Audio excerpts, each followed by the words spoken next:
What brings you joy?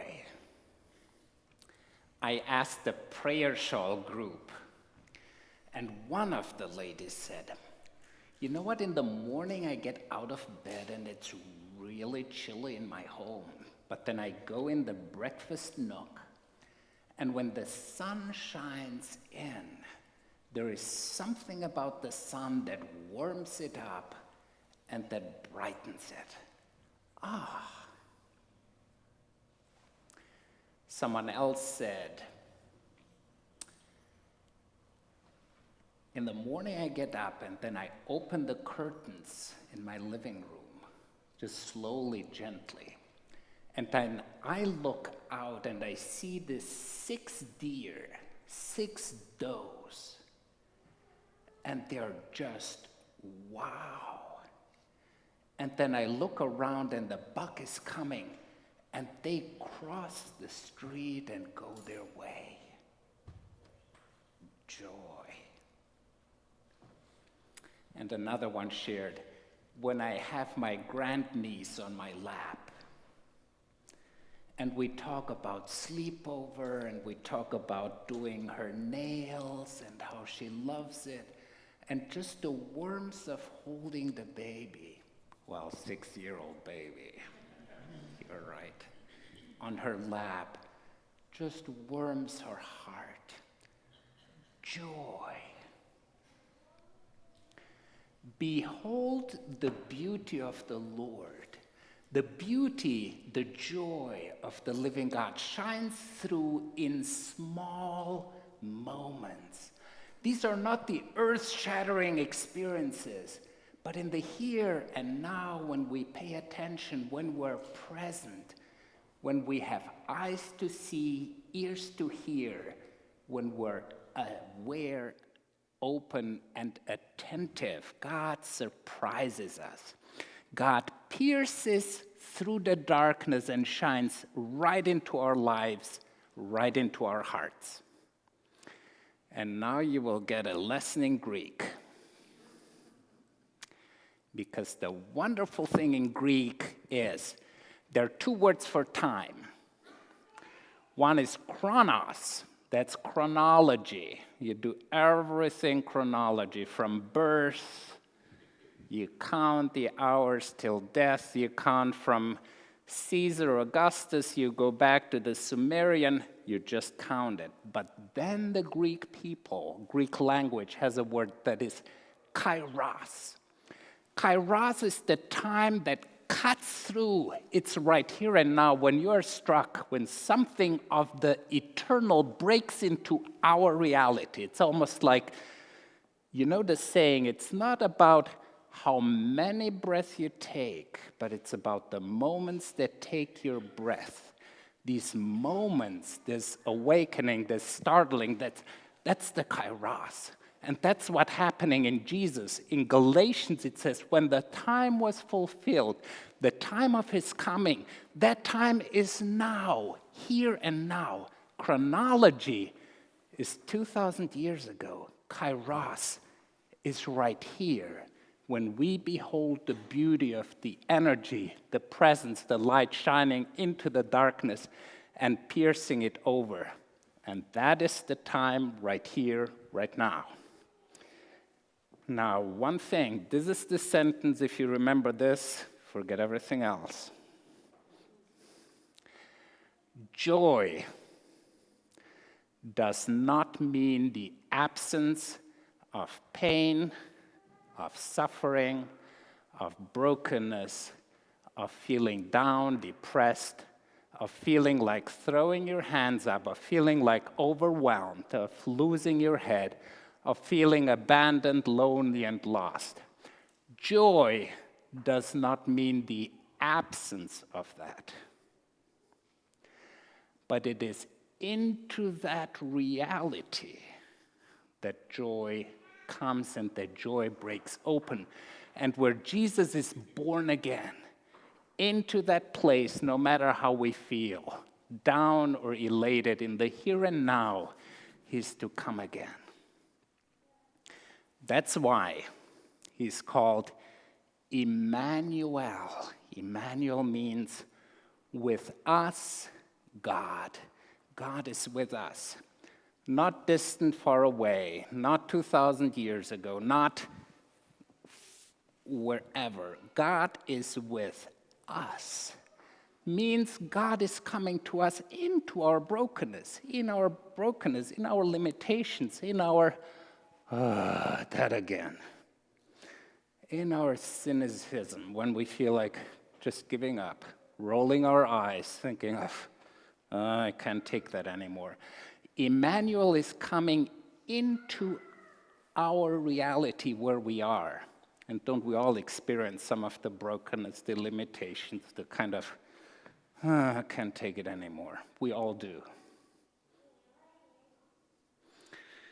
Someone has a story to tell there.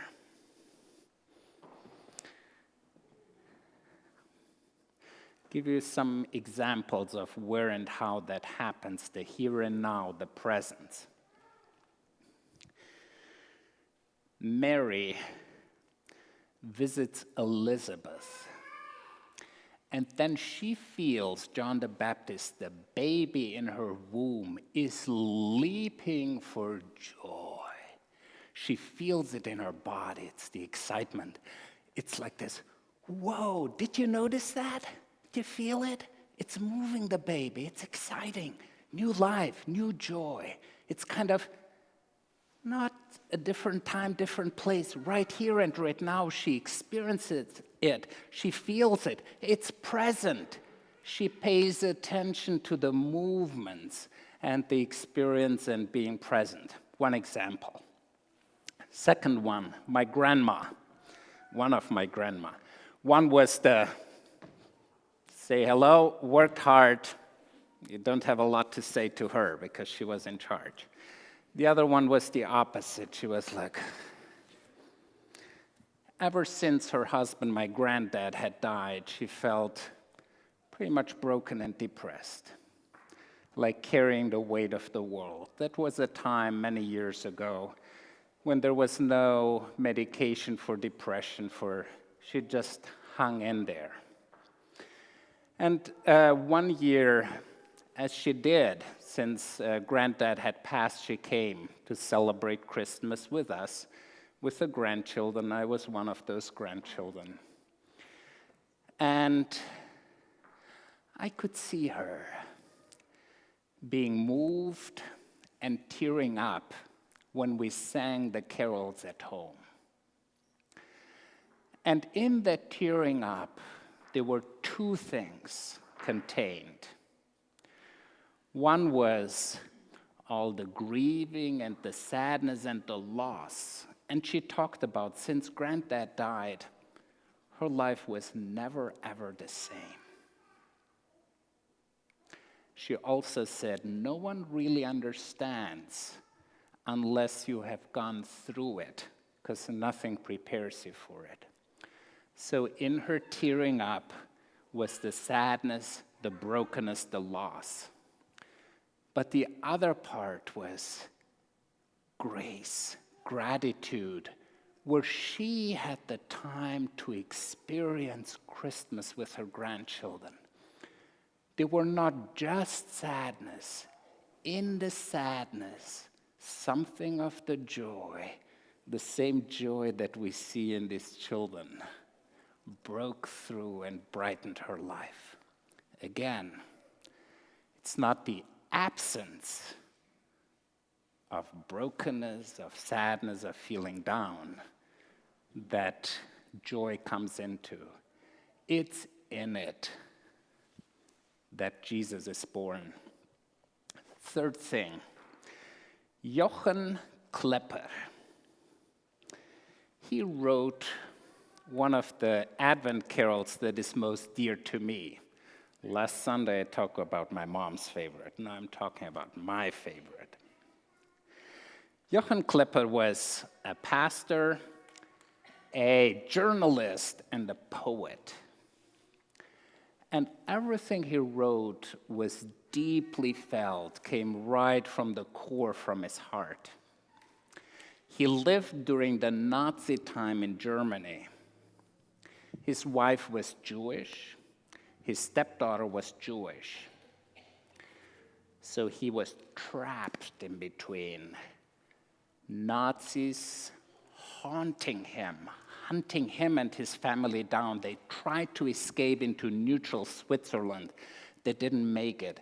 But during the darkest time of his life, here again, I have no idea what it must have felt like for him.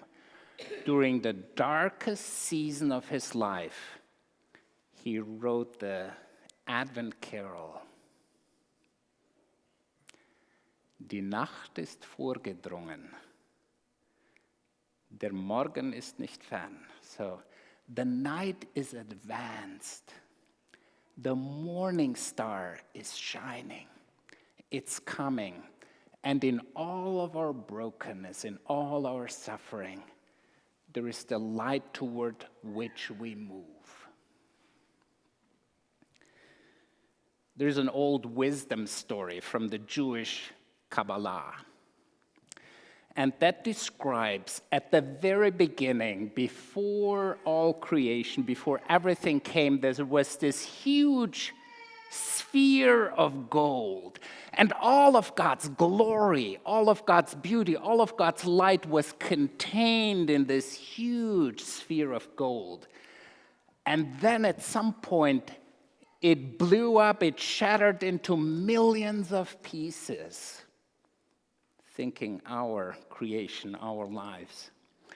And our role is right now to pick up the pieces.